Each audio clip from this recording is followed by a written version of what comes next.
Hello everyone and welcome back to the channel. Basically today I have a project that I unfortunately was unable to finish. I completely burnt out on it and I put a lot of effort into it, which is why you are seeing this video right now as is.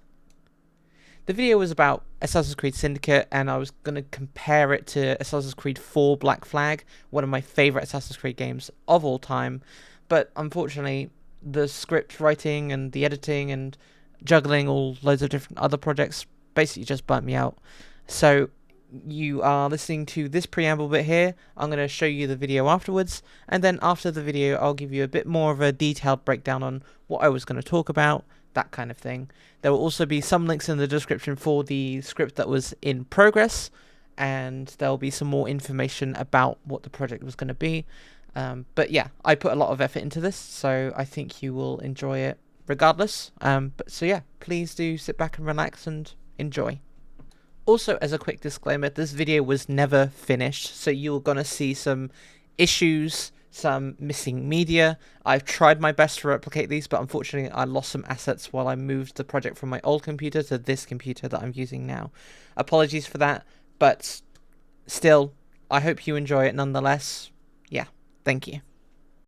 Assassin's Creed, a beloved series by many about a group of people named the Assassins, with characters from different time periods and all the ancestors of a guy named Desmond Miles. Each game provides a range of stories and settings. One game, you could be fighting your way through the Middle East and visiting historical locations in the Holy Land to regain your own honour. Or a young and brash Italian boy learning how to grow up and fight for the Assassins, all reforming his tools and policies of the Brotherhood along the way. Or a Native American, betrayed by the colonies, classic British behaviour, and fighting to not only protect his family and his land, but to also restore the Assassins to their former glory. Or a pirate, sailing the seas in the Caribbean with eccentric pirate captains, while he learns his arrogant ways does not fulfill his life. Then you were like a French guy, which for some reason no one in the game sounds French, by the way, and I think you hone the ability to turn your face invisible or something, and tank all frame rates. I don't know, I didn't actually play this one. But if you couldn't tell already, Assassin's Creed follows different characters in all manners of locations and time periods. You fight for freedom against the bad guys, the Templars, who want to control the world and shape it in their image only. As a fan of the series for a long time now, I'd always been intrigued by the variety of location, and even learning a few things about history that I didn't even know before. I mean, if it wasn't for Black Flag, I don't think I'd be as obsessed with pirates than I am now, but that is unlikely, to be fair. Out of nowhere, an Assassin's Creed set in my neck of the woods, Old Blighty, London. I was so intrigued from day one about not only exploring more of the Assassin's Creed storyline in a place I'm familiar with, but also seeing historical British icons and celebrities, and even locations. I could not wait to see it. And also a female protagonist to boot. Hell yes. I love women. Sign me up, hello. And then the game released, and I played it, and I dropped it. I don't know, maybe I was just burnt out on the series at this point, or it just didn't grab my attention. So I only ever really put in a few hours and then promptly moved on to something else. Now, some years previously, I got into PC gaming, and slowly over the years, I collated a decent Steam library. During a sale, I picked up Syndicate, vowing to myself that I would play it this time and I'd get through it, and I didn't. And after a few years passed, I ended up getting a new PC, and I had completely forgotten about the game. Fast forward to maybe about a year ago, and I picked up Black Flag again, and I played through the entire game in about a week, and it was such a good trip down memory lane, which re-sparked my love for Assassin's Creed and pirates. But then I saw that one Assassin's Creed that I'd never finished, never quite got around to finishing, and so I smashed the install button and got to playing. And it was fine. Oh, sorry, it was... Oh, blimey, governor! It was proper decent, right?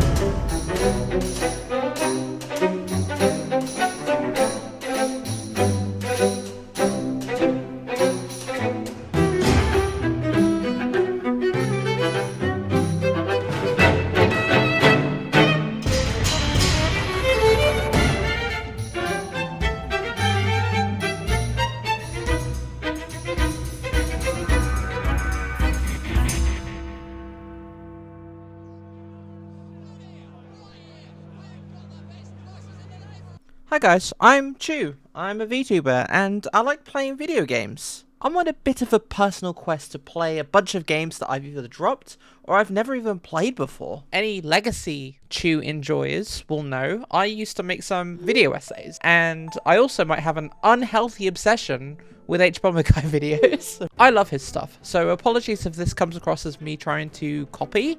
I'm really not trying to copy him. I really like his stuff and I really encourage you to go and check out his stuff. Link in the description. So, Assassin's Creed always held a special place in my heart. I love the mysterious vibes of the Brotherhood and their ongoing feud throughout the generations with the Templar Order. And ever since being completely hooked by Assassin's Creed 3, and I was captivated by the pirates in Assassin's Creed 4. Like I said, I was so excited for one set in London. Also, being able to play as a female assassin in an at the time mainline Assassin's Creed game, not counting the spin-off, needless to say, I was excited. So, what went wrong? Or rather, what went right but also had equal wrongs? Or well, what had the good things but also the bad things? Like, I don't know, Well, for starters, it's simply just not as good as Assassin's Creed 4. Assassin's Creed 4 was incredible with storytelling, environment, characters, acting, and found a nice natural way to introduce the more supernatural elements of the Assassin's Creed universe into its world. Also, completely turning the formula of Assassin's Creed on its head at the time. Because we were doing sort of the birth of a fake assassin here, he's going to read this letter from somebody named Laureano Torres in Havana. He's going to see that this Torres guy is expecting a delivery from Duncan Walpole, so Edward thinks, as a pirate would, hey, I'll just pretend to be this guy, and I'll see if I can collect the money. So he's stealing this guy's identity, and so we thought it'd be funny to do an inverted version of when Ezio gets his robes. So you'll see we actually even shot it similarly, similar angles, similar movements. Holds up that costume, all right. But the hidden blade's damaged. Chuck that away. Don't need that. And even this moment where it's like, okay, hero shot, and then boom, puts on the hood. But then it's too hot for this. So we've dispatched with two of the most iconic parts of the assassin right there. Edward Kenway, a fearsome pirate turned assassin a lot later, was cheeky and brash and only really cared about himself and the money that he made. But underneath, he has a deep yearning for connection and purpose. I mean, just watch this intro to kick off.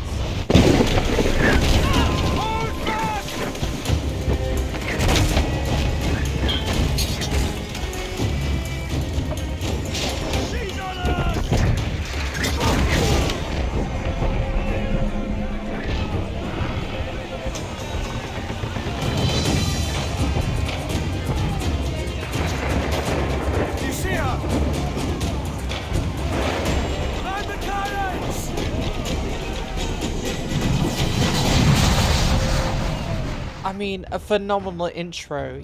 You're seconds in a cutscene and then boom, straight into gameplay. You're immediately contextualized into the world. You learn the game mechanics seconds into pressing the start button. It's incredible. And like with the storytelling and the environment, this is an incredible way to start the world, the story. You're being ambushed by an assassin, Duncan Walpole, and the tutorial is literally fighting him off. And then not only do you learn about ship mechanics, but you also learn about Edward as a character. Is it dangerous? Edward? Privateering, is it dangerous? Wouldn't pay so nice if it weren't. Why not sail with the King's Navy? Earn a proper wage, sail under gentlemen. Sod the Navy's gentlemen. For every shilling I'd earn, the captain gets 600. That's no way to earn a fortune. We don't need a fortune.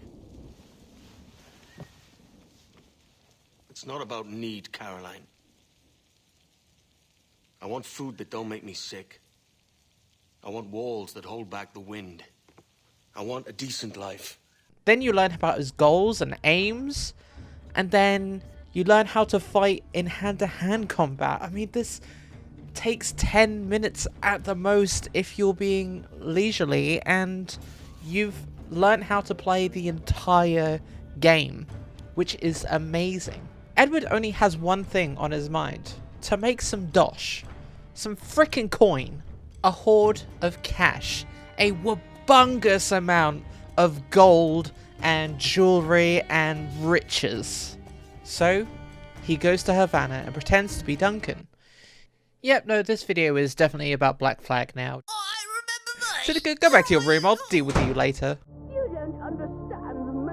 No one understands me. After being introduced to the world of Havana and the character Steed Bonnet, which is also a famous pirate, by the way, Steed and Edward go off to Havana to meet with Torres and the Templars to hand in this information. You also learn some of the assassin techniques here. There's a really clever way that the game does this, that the characters actually are kind of guiding Edward through on how to do these things, and Edward is kind of improvising.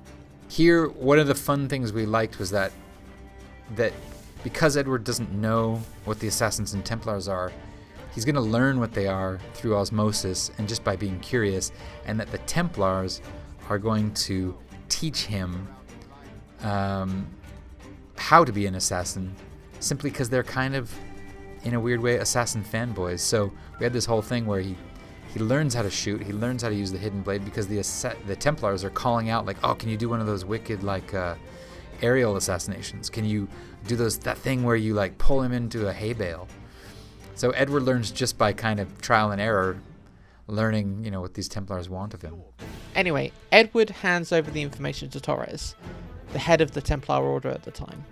Annoyed at his take, he plans to betray the Templars and talk to the Sage. When he arrives, all of the guards are dead, and Torres finds out about who he really is. What is your true name, rogue? It's,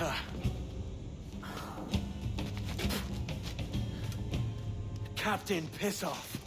Rien qu'un pauvre paysan. Where is the sage? Did you set him free?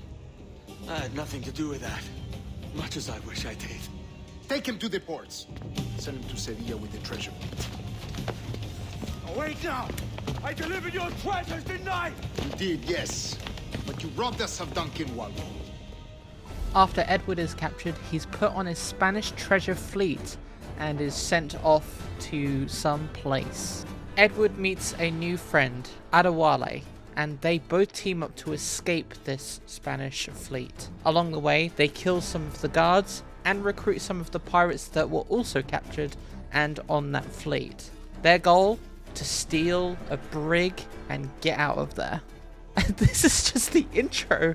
And after escaping the fleet with a brig by the way that has this really interesting backstory to, initially said that it was one of the brigs that went missing during an actual hurricane with a Spanish fleet, which just adds so much creativity. And this is officially the end of the tutorial. The game opens up to you at this point. Oh, and it's so good. It just gets you so excited. Your blood gets pumping. You're just excited to play and explore and be a pirate. Like, at the time, this is one of the only really good pirate games out there.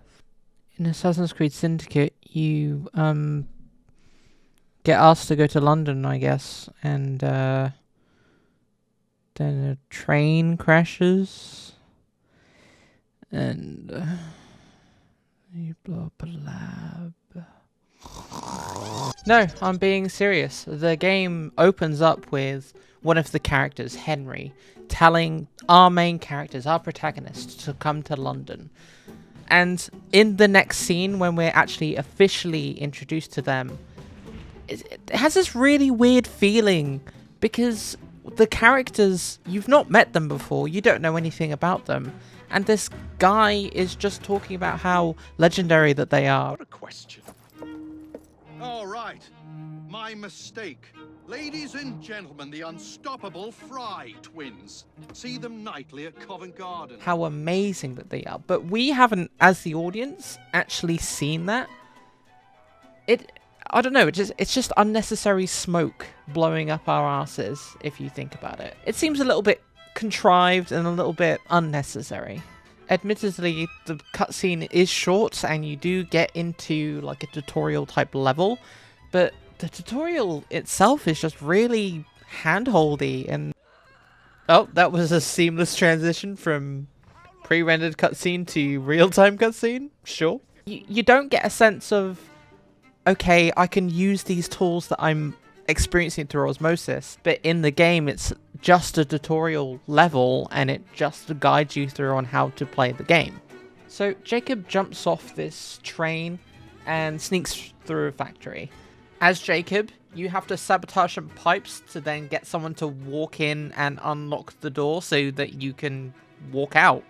It's fine. It's serviceable, but it's very forced as a tutorial. As a player, you kind of want to gradually get into the way the game controls, and unfortunately this is just a standard tutorial. It's nothing interesting, it's nothing fun, it just tells you how to play the game. It's also a little bit insulting in the way that it tutorializes you, basically.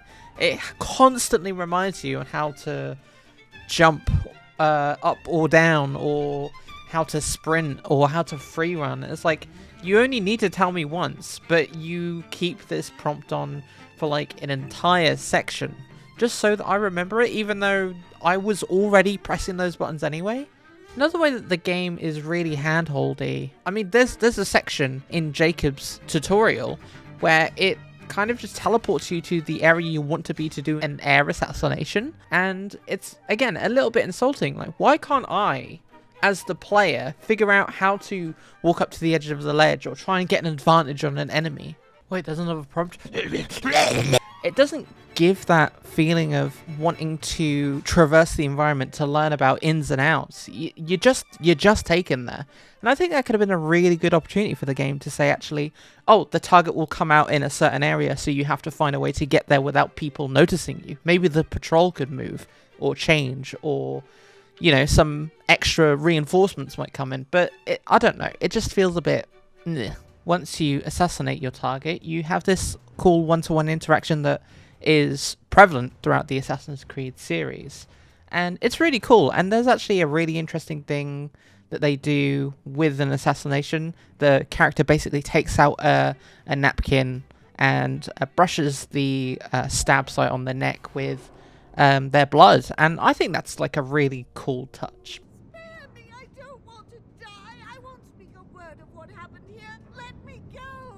No witnesses. After you game end one of your assassination targets, Jacob jumps off on top of one of the trains and is pursued by the Blighters, the red guys. The guys sponsored by the Templars. Blighters, sponsored by the Templars. Use code BLIGHTER at checkout. You're ended up in this forced combat scenario. Now, I'm not going to talk too much about the combat here. I'm just going to say you get put on, literally on rails, and you're having to fight off some guys. It's a pretty generic, so this is sort of how you fight without the stop every 5 seconds, and here's how to click a button. The train is beaming along, and suddenly these guys in a horse and carriage knock the train switchy thing, scientific name, I know, which causes the train to go onto a different track. That's basically going to be a dead end. There's like a bridge and it's broken and the train is heading straight for that. And Jacob runs towards the back of the train. The train is going quite fast at this point and he runs to the back of the train. I mean, this guy's not the smartest cookie. So the train jumps right off the tracks and for some reason Jacob is doing his little aerobics class, and then the train crashes and you kind of navigate your way out of the wreck, and he has the gall, the absolute gall, to pull a Nathan Drake and go, well, we seem to have made an unscheduled stop. And then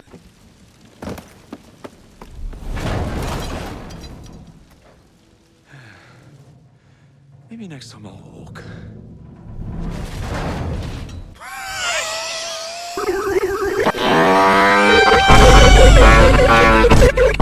See, comparing to Black Flag, it's fascinating to see the different ways that a player is introduced to the game, but it's also interesting to see how regressive a tutorial can be. Like I said, I've talked about how the game tutorializes you, and I've got an interesting point on this in just a second. But recently, I watched a video from Raptor about Mega Man, and it's in one of his sequelitis series. He introduced an interesting point about how a game tutorializes you or gives you the context of how to play the game. So for instance, in one stage of Mega Man, you're introduced to two game mechanics separately. The example he used, you're on a platform, you're running to the right, and some enemies fly in and drop down in front of you. And it gives you well enough time to react, to kind of dodge it, and you then understand, okay, there's going to be some flying guys coming in, and they're going to drop on you, and nothing has told you that. It's just shown you what it does, and you have learned from that via osmosis, right? I really like the word osmosis. I think osmosis has occurred. And then, once you jump off that platform, you're introduced to a different mechanic, which is, while you're running on this other platform, it falls down behind you. So then you're like, okay, cool, so I can't stick around on this platform, I have to now just keep moving, right? And then, the game introduces both elements to the player. And the player can find a way to traverse the obstacle without a huge cutscene or pop-up, again, telling you how the mechanics you're trying to learn works. Hey Jacob, you gotta assassinate that guy over there. No, shut up, I don't need you! Black Flag does a similar thing in that during tutorializing you, introduces you how to use the combat in the world. Later in Havana, for instance, you're introduced to another combat scenario where you fight some punters at a tavern, using what you already know about combat, but introducing two new tools, fist fighting and then smoke bombs. This subtly introduces two different ways you can approach a fair amount of combat sections. Do you run or do you fight? By contrast, Syndicate falls short. The game has a very siloed and segmented tutorials. This is the free run section. This is the combat section. This is the open section. And admittedly, they do try and combine these into one just before you assassinate your target, but it introduces no new tools or interesting mechanics to enrich the tutorial experience. After assassinating your target as Jacob, you don't get flooded by blighters and have to decide, do I run or do I fight? Oh, what's all this on me? Oh shit, it's that assassin guy! Kill him! You just walk out and head to the next section. There's no challenge, there's no tension. The whole tutorial takes place outside of London. There's no way you can revisit this location later on. It's in its own little bubble. It's functional, but it's not engaging. Black Flag drops you in the deep end. You have a personal reason to fight and survive. But in Syndicate, you're just visiting for the day. And this is only reinforced in the game and dialogue. You are literally there to do one thing. I get this is a tutorial and it doesn't want to overload the player with new mechanics and locations, but there's no way to come back here. There's no take a train back to Croydon. There's nothing like that. Just because you're throwing in these set pieces where a train flies off a rail and explodes and a carriage falls out of the sky out of nowhere, it doesn't make your game interesting or fun. It's just blowing smoke up my ass. I want to play the game. I want to be integrated into the world. I don't want to have to be in this other area. What's important to a player is actually doing things. You want to be able to learn about how to play the game and then apply them in your own and interesting ways. That's why games like Baldur's Gate 3 are incredible, because it gives you the set pieces that you need to put together a puzzle in your own way. Even in Baldur's Gate 3, the tutorial level is you get to save as many or as little people as you like, and then you get to either fight or run. Just like Assassin's Creed 4 Black Flag. And I actually just put that together right now. But giving the player agency makes a more engaging experience. You feel like you have some kind of purpose, or you have some kind of way that you're gonna do stuff differently. It's personable and it's exciting. Oh, by the way, did I mention that you play as two characters? So after you play your section with Jacob, you swap over to playing as Evie. This tutorial has the same problems as the other tutorial with Jacob. There are no stakes. You don't care. I don't care. I was playing this and I can't take it seriously. The game also tries to railroad you This is on a railroad. Quite literally. Because it's like, you have to do these things, you have to throw the knife, and you can just see on the screen, I'm just walking through and I'm doing my own thing. If you're going to tutorialize me, at least try and introduce the element in an interesting and unique way. You find your way into this underground lab, you kill your way through some random dudes, and then you kill your assassination target.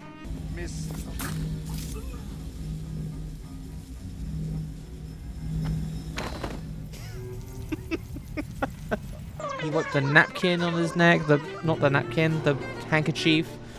Oh no, it starts blowing up. Maybe next time I have to get out of here, now.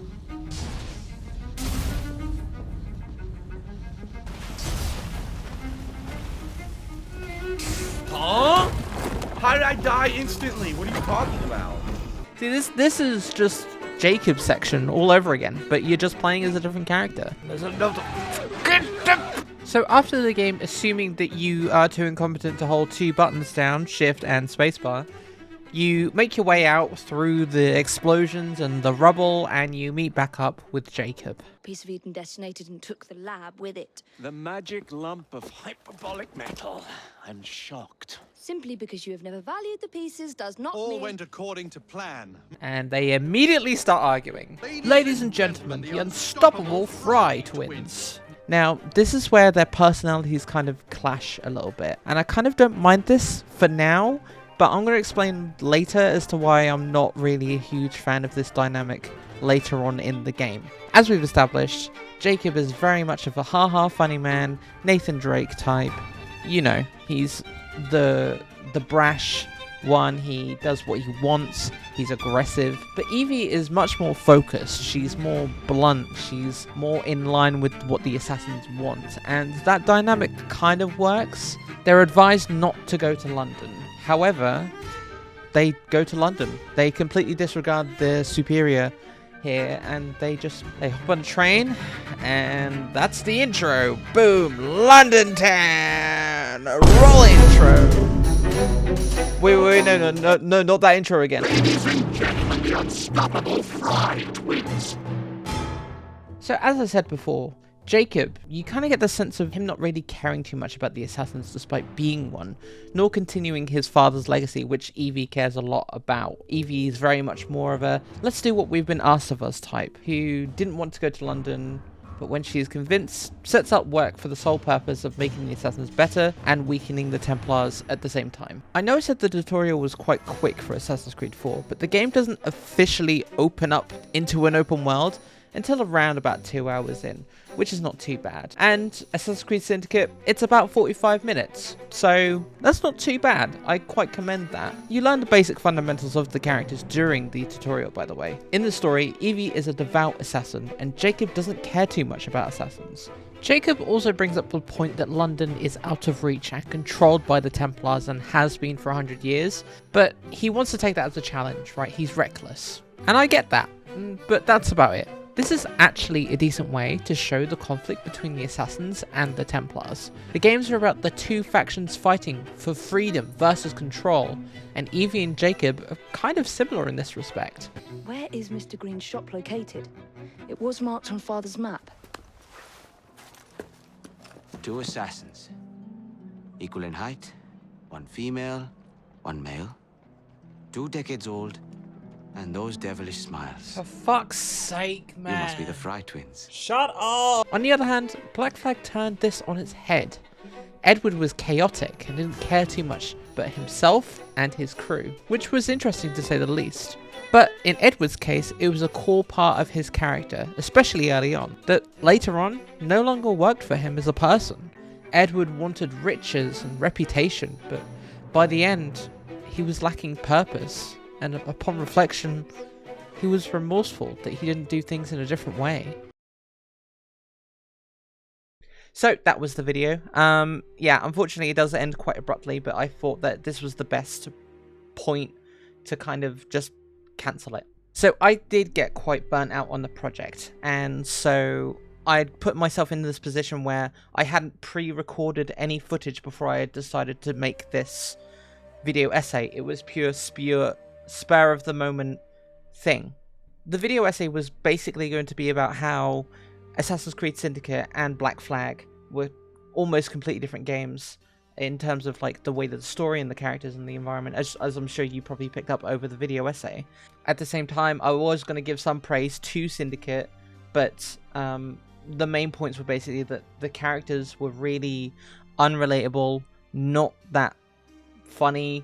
They constantly bickered with each other all the time, and the fact that there wasn't really any significant character development throughout the entire game. I was also going to touch on the way that you kind of traverse around the space in the game. So Black Flag had, it is going to have a section about how you can go on foot, or you can be in your jackdaw, you can sail around, and the way you traveled in that game felt satisfying. And the way that you travel in Syndicate is not, because in Syndicate you have a very limited options in terms of transport, and London as a map, as a game map, is not a good map to kind of travel across, especially in Victorian times.